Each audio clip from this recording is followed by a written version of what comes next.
Everyone's gone crazy. Everyone should get out of here. Well, they'll never wake up. But I was right, my precious. You are invincible. Precious? What's his precious? A miracle machine. Definitely not impossible. I think he's referring to that machine. What a drunkard. Oh, goodness. The smell of alcohol. Maid Fräulein, please allow me to fan the fumes away with my wings. Oh, excellent. Please, fan them away from me, too. Certainly. I've checked the surroundings, but there's no one else here. Isn't that strange? The Fatui is a big organization, but he's the only one left at this camp. What's more, we didn't even see him the last time we were here. Even the larger gentleman from the first time is missing. I think they must be hiding somewhere. As for why they may be hiding, I'm afraid we'll have to ask him. But he's as drunk as tone-deaf Bard. Should we wait for him to sober up? Cleanse him with the holy spring of punishment. Maid Fräulein means to splash him with water. Ooh, sounds like a good idea. Let's try. Hey, he opened his eyes. Huh? Hey, are you one of the Fatui? Can you tell us what happened here and what that machine is for? Fatui? Ha! Fatui! Those blockheads from the administration will regret it now! That's what you get for rejecting my research and forcing me to conduct my research on this deserted island. My precious! My precious! Why is he crying? Looks like he has a lot of pent-up emotions. You mocked me! And my precious invention. Only my invention can help us conquer the world! Idiots! Such idiots! Ow! Don't hit me! I won't blow up the lab again. I'm sorry. I didn't mean to.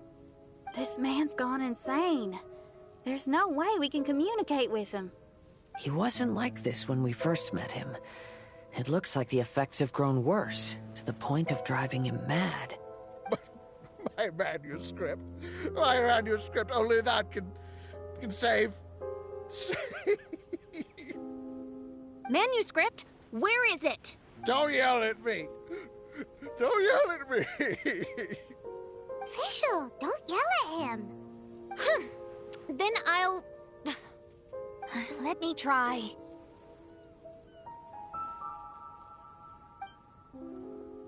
Kind sir, look at me. Now, tell me, where did you hide your manuscript? No! No, don't force me to write a report! Go away! He's completely lost in his own imagination. Allow me. Please excuse me.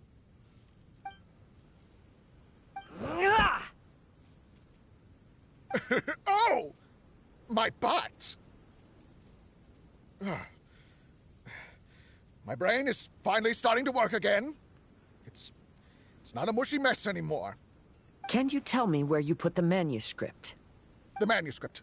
The manuscript is in the crack over there. Finally! Otherwise, I was gonna have to blast some of my loudest rock and roll in his ears.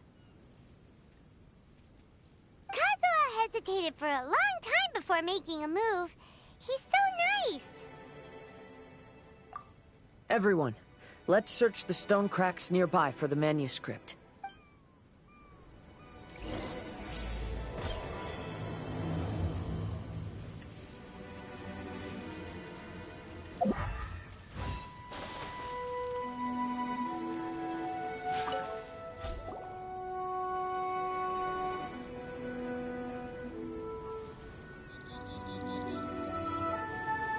found it!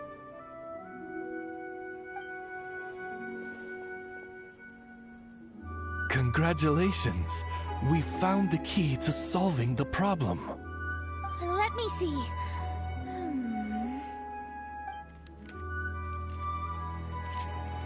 Just as I thought. This machinery, named cognitive mimicry, is capable of altering the state of people's brains. It was invented by the researcher we met earlier. His name is Persakov. According to the manuscript, the Fatui officials did not support Persakov's research.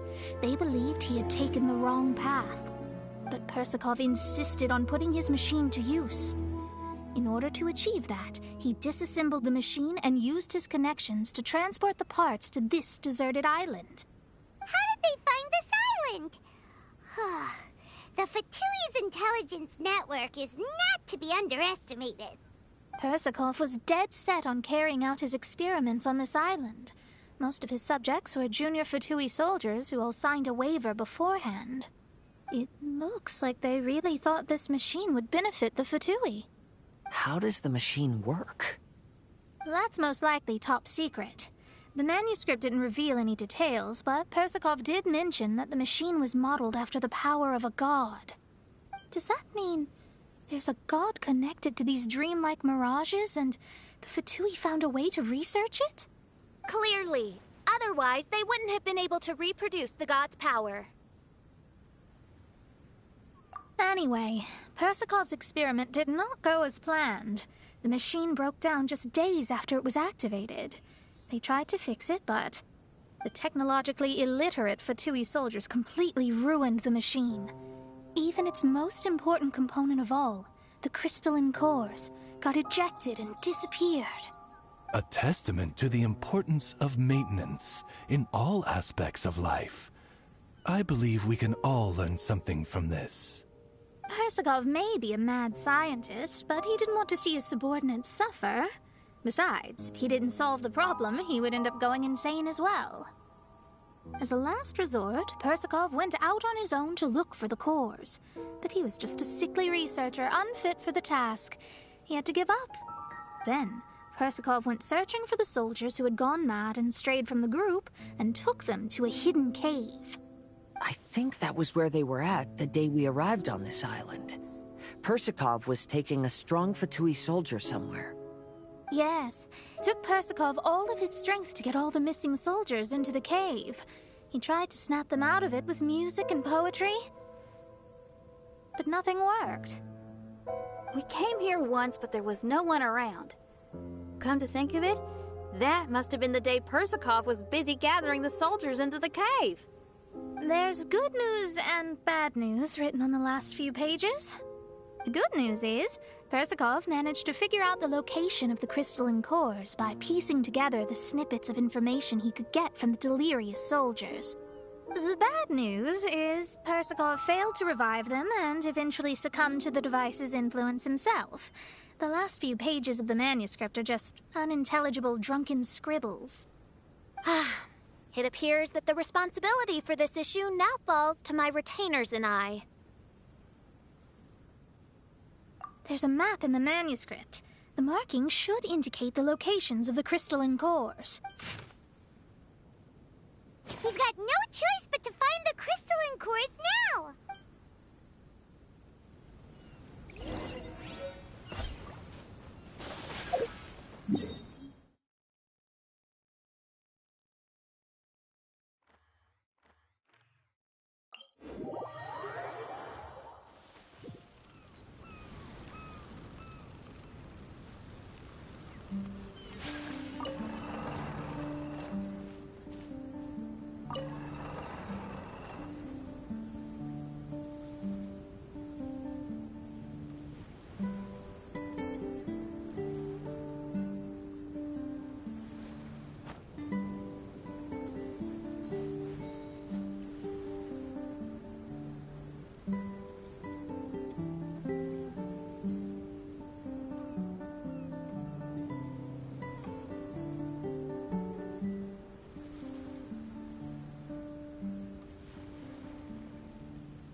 core is mentioned in the manuscript.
A blade embraces its duty.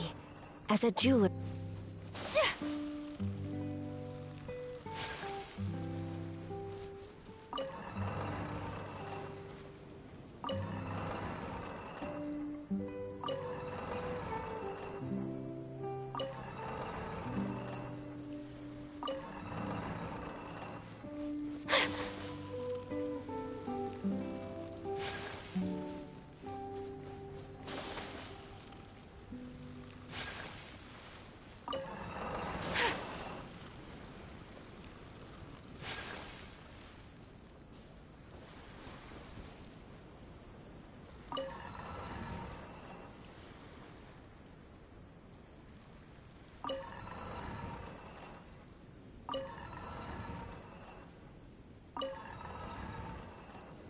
So this is a day in the life of the Traveler. I'm learning more about you all the time.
A blade embraces its duty, as a jeweler cherishes their gems.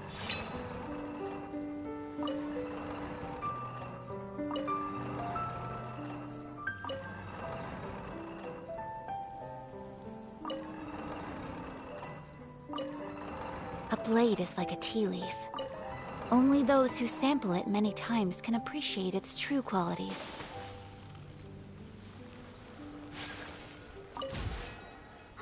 And here's the second one!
into the wind.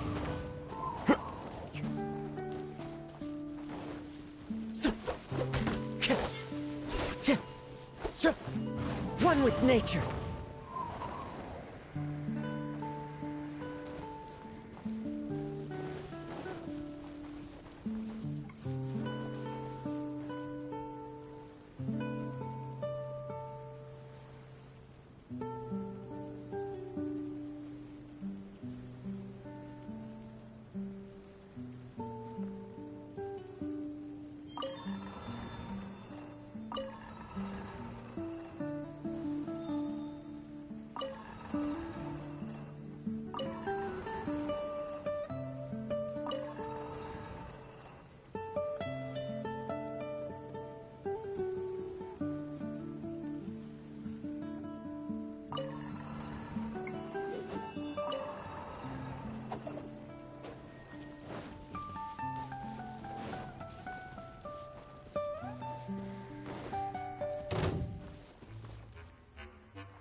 The wind knows me.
We found all the crystalline cores! Let's put them back into the machine!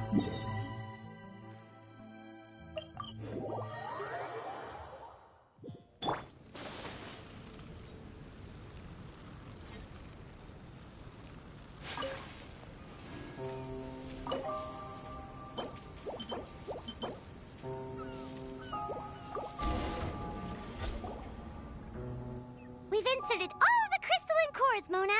Is that all we needed to do? I think so. That's what the manuscript says, anyway. Let's give it some time. Hopefully it'll return to normal.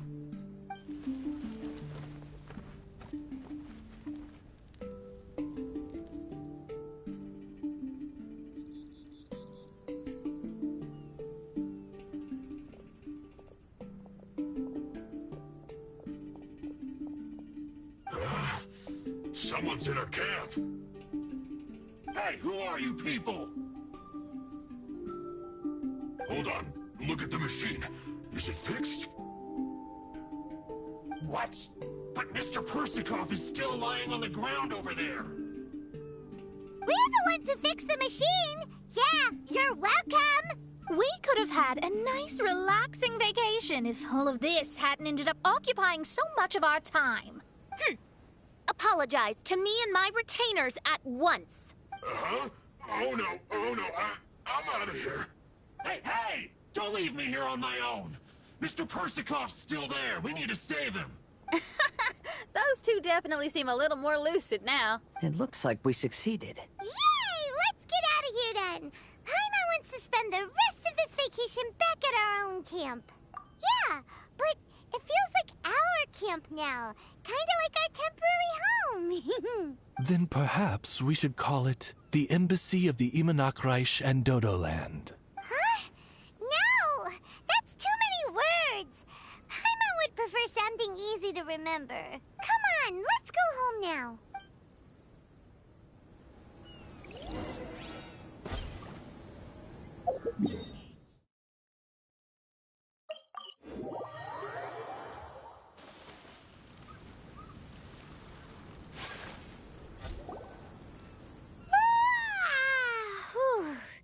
After coming home to a nice big meal, then having a long lie down.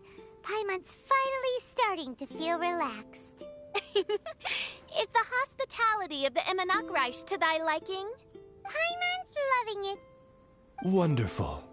Main Fräulein invited you all here not only to witness the arrival of our Holy Land, but most importantly, she wished that you could all relax and enjoy the summer. Great. Well, I've come to the right place. I love it here. May this place become an eternal paradise. Main Fräulein says she hopes to go on more adventures with you here in the future. Of course. And you should come find me and Leo when you get the time. I'll show you around. Oh, also, my friend runs the best restaurant in Leo. I'm sure you'll love it. If you're into opera, you should go see Yunjin. She's the nicest person, and she likes making friends with new and interesting people. I'm sure the two of you will have plenty to talk about with your shared passion for theatrics. Oh? If Lady Xinyan speaks so highly of it, then I must entertain the idea. Traveler, I have a suggestion. There's a snack called roasted lavender melon in Inazuma, which goes rather well with fish. Why don't we roast some fruit and seafood for dinner tonight? Oh? Did you try it in Inazuma? That's great. You know, I want to follow your example and travel around the world. Hopefully, I can also make good friends along the way. That means a lot coming from you. Ah, you're all here.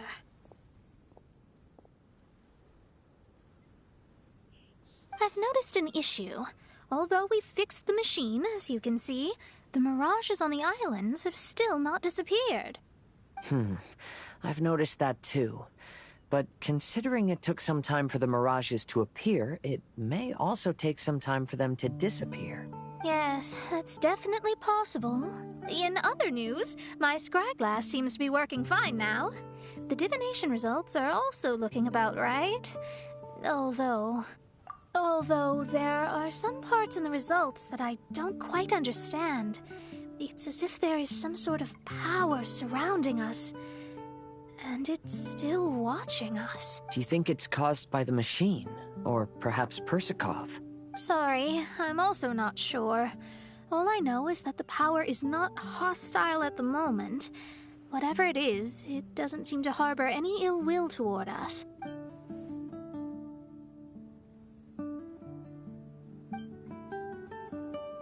Well, although there's nothing left to disturb us and we can finally kick back and enjoy our vacation, we still ought to be cautious while we're on these islands. I will keep seeing what the stars say every day. I promised Fischl that I'd be her guard. I can help. Good. I'll be counting on you. Goodness knows why those girls are so carefree about everything. I suppose it falls to me to be extra vigilant. Oh, coming. Oh, so we're gonna call the tone-deaf bard, right?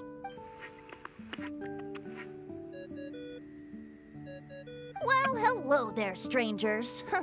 You finally called. I thought you were having so much fun that you'd completely forgotten about me. Nope. Oh, tone-deaf bard, a whole bunch of really strange things happened. A strange machine that can imitate the power of a god? Wow. I didn't know the Fatui had plans like that. Their imaginations are truly running wild. So, judging from your tone, it sounds like you don't know any more about this than we do. Alas, I am but a humble bard who sings for his Mora in the tavern. Why would I know anything about it? Ugh, so annoying. But other than that, did you two have fun? We did! We ate a lot of yummy food and saw loads of amazing things! It was really cool! That's good. The point of traveling is to record any feelings stirred along the way. As long as you had an unforgettable experience, this journey has served its purpose. As for the mysterious voice, although we don't know who it was, not only did she not harm you, she also helped you to gain a better understanding of each other, right? If you look at it that way, maybe she meant you well. I mean, if she was able to intercept Alice's communication tool, I'm sure she's also plenty capable of attacking you. Tone Deaf Bard is right. I'm glad to bring you some peace of mind. Just enjoy your vacation to the fullest. And don't forget to tell me all about the marvelous mirages when you get back. I want to record all these beautiful memories and turn them into ballads. Every summer will become an unforgettable song. Then I'll just wait for your return. Happy vacationing! If Tone Deaf Bard thinks it's okay, then maybe there's nothing to worry about. After all, Tone Deaf Bard is still a god. We should probably trust him. Let's head back. We don't want to keep everyone waiting. Hold on. Did officials say earlier that she's going to catch some crabs? Oh, Paimon wants to go too! Now you have solved the mystery. Doesn't it make you feel happy? Satisfied? Don't worry, I won't hurt you. I'm just a little bird that sometimes flies by these islands, and am now watching you from far, far away. I just so happened to sense power here that has something to do with me. I was curious, so I landed on the beach to quietly watch everything that took place on these islands. It was fascinating. The ones who came here to work were so busy, and yet I still saw genuine smiles on their faces from time to time. And then all of you arrived later on, bringing your glorious dreamscapes and wonderful willpower. Your dreams are like the pure and delicate bubbles floating on the water. The more beautiful the illusion, the more it fascinates me. I'm not able to travel myself, but I do admire free spirits like yourself. So, I helped them design a little something for you all. I hope you liked it. As I said, I don't have an agenda. I'm just a little bird. I stopped here to admire your lives. Joys, sorrows, and all. You are a special person with a unique and brilliant glow. I decided to communicate with you in this way because I'm really curious about you. There's no need to wonder about my name. Maybe one day in the future, we will meet in another place. When that time comes, I think you'll be able to recognize me.